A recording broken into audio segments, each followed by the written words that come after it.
All right, same file, lesson 7.3, slide number 8.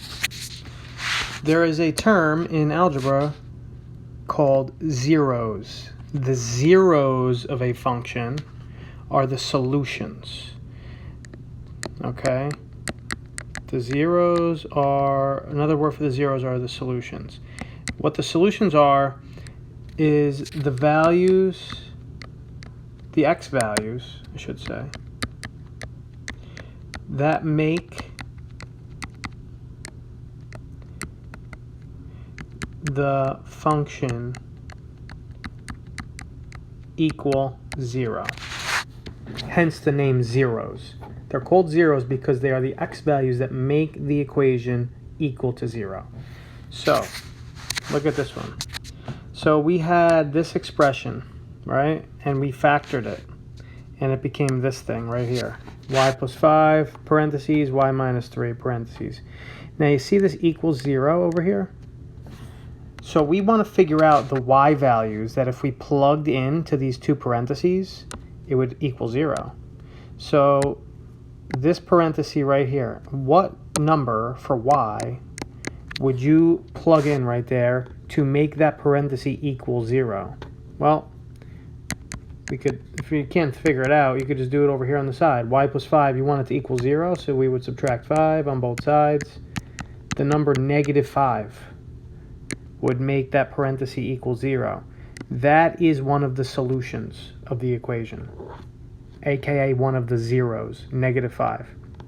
Then you have this other set of parentheses over here, right here. See this?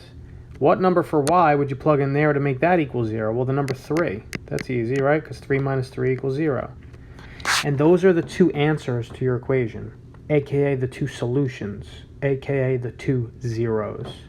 All right? So now you're going to be asked to do a problem from start to finish. You're going to be asked to factor it and solve it. And solve the zeros. Figure out what the zeros are. Okay? So we put our two parentheses here and here.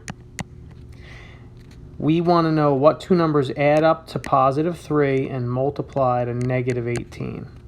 All right? Add to positive 3 and multiply to negative 18. So some of you may be able to figure this out in your head, others not. So if you can't, then you would do a little chart here. 1 times 18, 2 times 9, or 3 times 6. Those are the only options that multiply to 18. Which one of them will add up to positive 3? Well, if you put a negative 3 and a positive 6, that will add up to positive 3, right? It's all about how you arrange the signs, the plus and minus signs. You have to figure out how to arrange the signs to get them to add up to positive 3. So it's going to be the negative 3 and the positive 6 will add up to a positive 3. So this becomes x minus 3 and x plus 6. Now that is factored. Now we're going to write our two zeros. Or the numbers that make the parentheses equal to 0 would be positive 3, and here it would be negative 6. And those are your two answers. We factored it and solved the zeros. All right, we'll do one more here.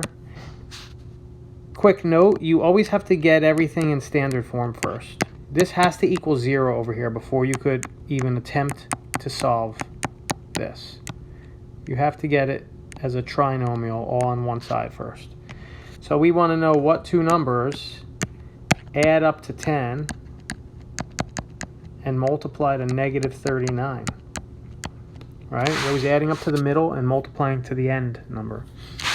That's going to be, for those of you that don't know how to do this that quickly, you would use your calculator, but 13 times 3 is 39.